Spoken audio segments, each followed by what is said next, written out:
नमस्कार मित्रों, पीसीएस पाठशाला में आप सभी का स्वागत करता हूं। MP assistant professor general study one liner series संख्या 4। MP assistant professor general knowledge की सीरीज चल रही है और यह वन लाइनर सीरीज संख्या 4 आप लोग के सामने है। जो भी लोग हमारे कोर्स को ज्वाइन करना चाहते हैं ज्वाइन कर सकते हैं। हमारा ऑफिशियल व्हाट्सएप नंबर डिस्क्रिप्शन में दिया गया है और यहाँ पर भी हमारा ऑफिशियल व्हाट्सएप नंबर शो हो रहा है। यह हमारा ऑफिशियल व्हाट्सएप नंबर है 8318397276 हमारा ऑफिशियल व्हाट्सएप नंबर है। फोन पे, पेटीएम, गूगल पे यही नंबर है। पेमेंट करके स्क्रीनशॉट भेजिएगा। केवल 299 रुपये फीस में आप लोग को पूरा का पूरा मटेरियल मिल जाएगा MP assistant professor general study का। इसमें आप लोग को 2000 एमसीक्यू आप लोग को मिलेगा विद पीडीएफ। आप लोग को पीपीटी नोट्स आप लोग को प्रोवाइड कराया जाएगा। ठीक है, इसके अलावा आप लोग को वन लाइनर सीरीज भी आप लोग को प्रोवाइड कराया जाएगा। ठीक है, पूरा MP assistant professor general knowledge की पूरी तैयारी आप लोग को इसी चैनल पर आपकी हो जाएगी। ठीक है, तो जो भी लोग हमारे कोर्स को ज्वाइन करना चाहते हैं ज्वाइन कर सकते हैं। व्हाट्सएप नंबर डिस्क्रिप्शन में दिया गया है, यहाँ पर भी शो हो रहा है। फोन पे, पेटीएम, गूगल पे यही नंबर है। पेमेंट करके स्क्रीनशॉट भेजिएगा। केवल 299 का आपको ज्वाइन करा दिया जाएगा। और इसके पहले का सीरीज अगर आप लोगों ने नहीं देखा है तो प्लेलिस्ट में जाइएगा। MP assistant professor GK one liner series के नाम से प्लेलिस्ट बनी हुई है, जाइएगा देखिएगा। वन लाइनर सीरीज संख्या 4 और इसकी फीस बहुत कम ही रखी गई है, 299 रुपये ही रखी गई है। बहुत बड़ी चीज़ नहीं है। आप लोग पेमेंट करके आप लोग जुड़ सकते हैं। सारा सीरीज सारा पीडीएफ पीपीटी नोट्स आपको उपलब्ध करा दिया जाएगा। और टेलीग्राम बिल्कुल ज्वाइन करेगा, पब्लिक टेलीग्राम लिंक डिस्क्रिप्शन में है, बिल्कुल ज्वाइन कर सकते हैं। आइए शुरुआत करते हैं। आज का जो टॉपिक है आपका अफवाह तंत्र एवं सिंचाई। कहाँ के अफवाह तंत्र एवं सिंचाई की बात कर रहा हूँ मैं? मध्य प्रदेश की अफवाह तंत्र और सिंचाई की बात कर रहा हूँ। ठीक है, बहुत ही टिपिकल और इम्पॉर्टेंट क्वेश्चन आप लोग के सामने है। ठीक है, सरदार सरोवर परियोजना यह मध्य प्रदेश की परियोजना है। सरदार सरोवर परियोजना मध्य प्रदेश। अब देखिए सरदार सरोवर परियोजना कहाँ कहाँ लागू है, कहाँ कहाँ है। तो सरदार सरोवर परियोजना मध्य प्रदेश, गुजरात, राजस्थान एवं महाराष्ट्र की अंतरराज्यीय बहुउद्देशीय परियोजना है। यह नर्मदा नदी पर स्थित है। अब यहाँ पर प्रश्न कैसे आ सकता है तो यह जान लीजिए, सरदार सरोवर परियोजना जो है वह किस नदी पर है? तो यह नर्मदा नदी पर सरदार सरोवर परियोजना है। और कहाँ कहाँ किस किस स्टेट में चलती है? तो नर्मदा नदी पर सरदार सरोवर परियोजना है मध्य प्रदेश, गुजरात, राजस्थान और महाराष्ट्र, ये सभी लाभान्वित वाले राज्य हैं। ठीक है, मध्य प्रदेश की सबसे लंबी नदी कौन सी है? तो मध्य प्रदेश की जो सबसे लंबी नदी है वह है नर्मदा नदी।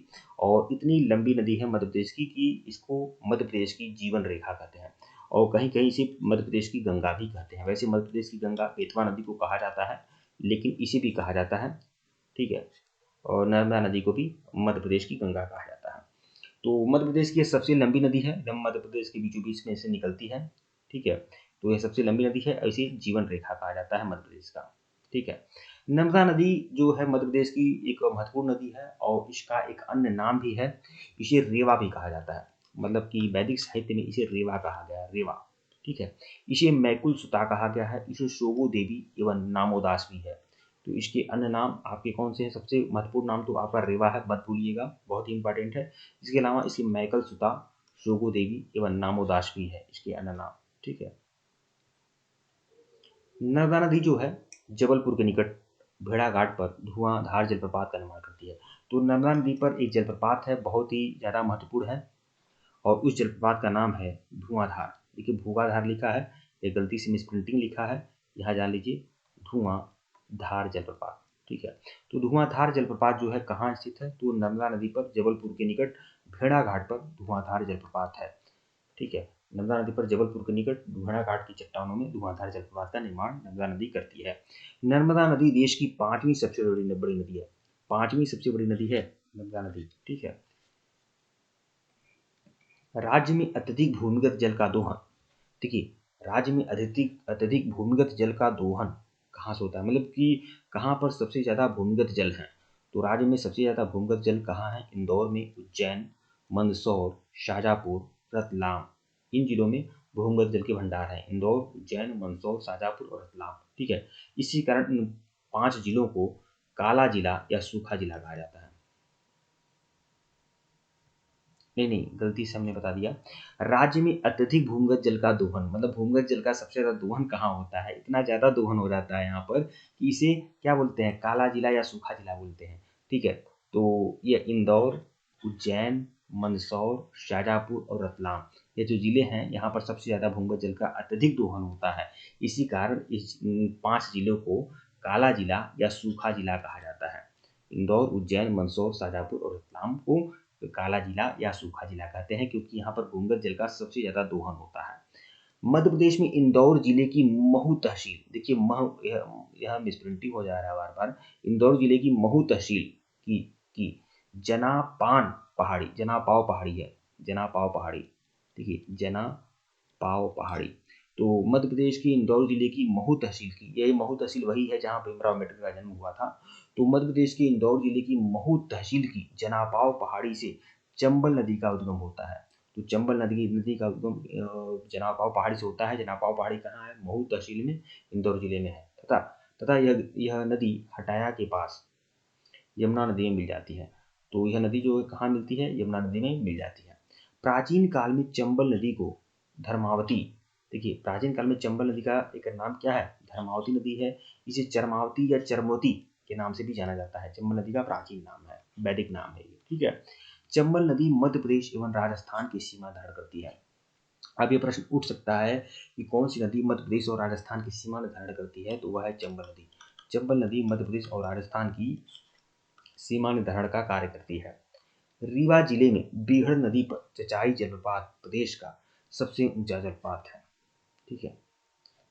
तो रीवा जिले में बीहड़ नदी पर चचाई जलप्रपात जो है प्रदेश का सबसे ऊंचा जलप्रपात, तो मध्य प्रदेश का जो सबसे ऊंचा जलप्रपात है वो कौन सा है? चचाई जलप्रपात है, जो कहाँ है? रीवा जिले में है। राज्य की प्रथम विद्युत परियोजना, राज्य की जो पहली विद्युत परियोजना है वह है गांधी सागर बांध। गांधी सागर बांध राज्य की पहली विद्युत परियोजना है। और गांधी सागर बांध किस नदी पर है? तो चंबल नदी पर मंदसौर में बनाई गई है, ठीक है।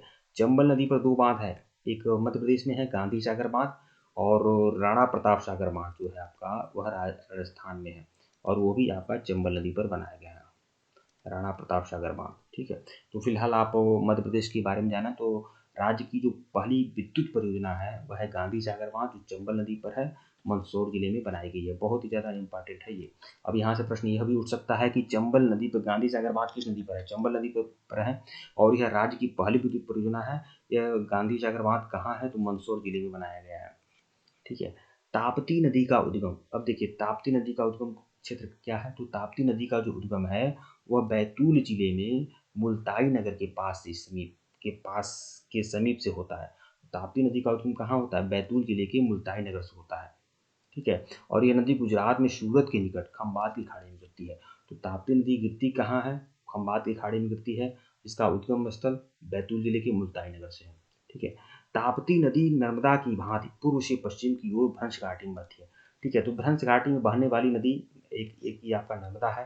नर्मदा ऐसे भ्रंश घाटी में होकर बहती है, ठीक है, मध्य प्रदेश के बीचों बीच में से, ठीक है। और नर्मदा के दक्षिण में कौन सी है? ताप्ती नदी है, ताप्ती नदी बहती है, ये भी भ्रंश घाटी में होकर बहती है। तो ताप्ती नदी नर्मदा की भांति पूर्व से पश्चिम की ओर भ्रंश घाटी में बहती है। पूर्व से पश्चिम की ओर ये दोनों नदियां भ्रंश घाटी में होकर बहती हैं। अत्यधिक नदियां प्रवाहित होने की वजह से मध्य प्रदेश को नदियों का मायका कहा जाता है। इतनी ज़्यादा नदियां मध्य प्रदेश में प्रवाहित होती हैं कि इसको नदियों का मायका कहते हैं। देखिए ये सभी उपनाम है मध्य प्रदेश के, इसे ध्यान में रखिएगा। 2016-17 में शुद्ध बोए गए क्षेत्र में शुद्ध सिंचित क्षेत्र का प्रतिशत कितना है? तो मध्य प्रदेश में कुल सिंचित क्षेत्र कितना है? तो 64.4%, 64.4% शुद्ध सिंचित क्षेत्र है, 64.4%, ठीक है। तो यह वन लाइनर सीरीज है, और यह वन लाइनर सीरीज किस टॉपिक पर है? तो यह देख लीजिए, यह टॉपिक है अपवाह तंत्र एवं सिंचाई। बहुत ही ज़्यादा इंपॉर्टेंट जो चीज़ें हैं वो मैं क्लियर किया हूँ आप लोगों को, ठीक है। ठीक है मित्रों, वीडियो को लाइक और चैनल को सब्सक्राइब करेगा। टेलीग्राम बिल्कुल ज्वाइन करेगा, लिंक डिस्क्रिप्शन में दिया गया है। अगर इसके पहले का वीडियो नहीं देखे हैं तो प्लेलिस्ट में जाइएगा, MP assistant professor GK one liner series के नाम से प्लेलिस्ट बनी हुई है, जाइएगा देखिएगा। और हमारा ऑफिशियल व्हाट्सएप नंबर डिस्क्रिप्शन में है, यहाँ पर यह भी हमारा ऑफिशियल व्हाट्सएप नंबर है। फोन पे, पेटीएम, गूगल पे ही नंबर है। पेमेंट करके स्क्रीनशॉट भेजिएगा, आप लोग को मटेरियल प्रोवाइड करा दिया जाएगा। केवल 299 रुपया इसका चार्ज है मित्र, ठीक है, बहुत ज़्यादा चार्ज नहीं है। आप सभी लोग पेमेंट करके जुड़ सकते हैं। धन्यवाद आप लोग को। टेलीग्राम बिल्कुल ज्वाइन करेगा, लिंक डिस्क्रिप्शन में दिया गया है। धन्यवाद।